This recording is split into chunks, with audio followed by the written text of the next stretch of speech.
Come on রাজা, তোমার সহযোগিতায় আমাদের অনেক সচ্ছলতা এসেছে, অভাব অভিযোগ একদম কমে গেছে। হ্যাঁ রাজা ভাই, এখন আর আমাদের ঘরের ছাদ থেকে পানি পড়ে না। সত্যি তুমি মহান রাজা ভাই, তুমি আমাদের ফেরেশতা। আল্লাহ তোমার বাঁচাই রাখুক বাবা। রাজা ভাই, তোমার টাকায় নির্মিত কলতলাটা তুমি উদ্বোধন করে দিয়ে যাও। সালাম ভাই, এই কাজটি তোমার মার করার কথা।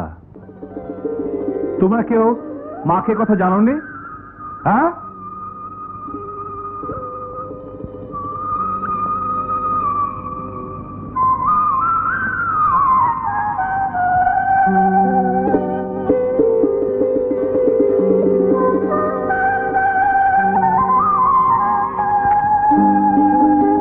মা তুই কেমন আছিস?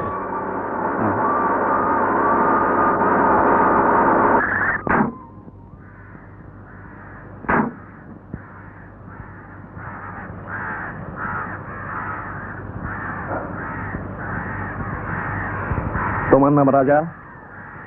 জি হ্যাঁ, আমার নাম রাজা। আমার কাছে তোমার সমস্ত জায়গার তল্লাশি নেবার অর্ডার আছে।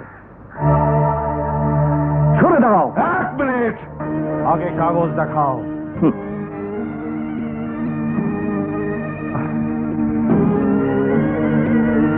এই ফোন লাগা। আচ্ছা,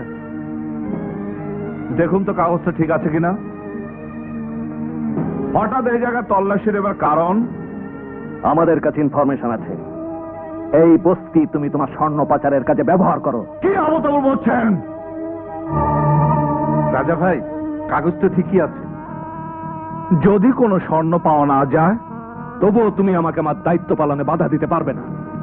কনস্টেবল, এদিকে এসো।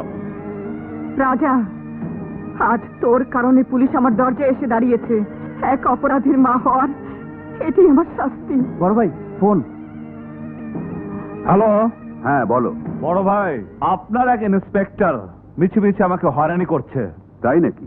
হ্যাঁ, আপনি ওনাকে এখান থেকে চলে যেতে বলেন। ইন্সপেক্টরকে ফোনটা দাও।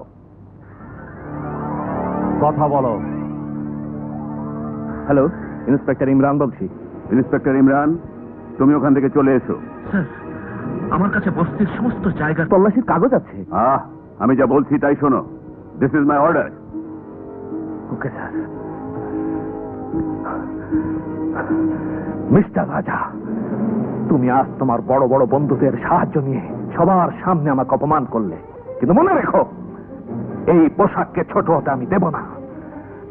আমি আজ তোমার মার সামনে দাঁড়িয়ে আমার মার দুধের কসম খেয়ে বলছি, আজ নয়তো কাল এই হাত দিয়ে আমি তোমার হাতে হাত করা পরাবই।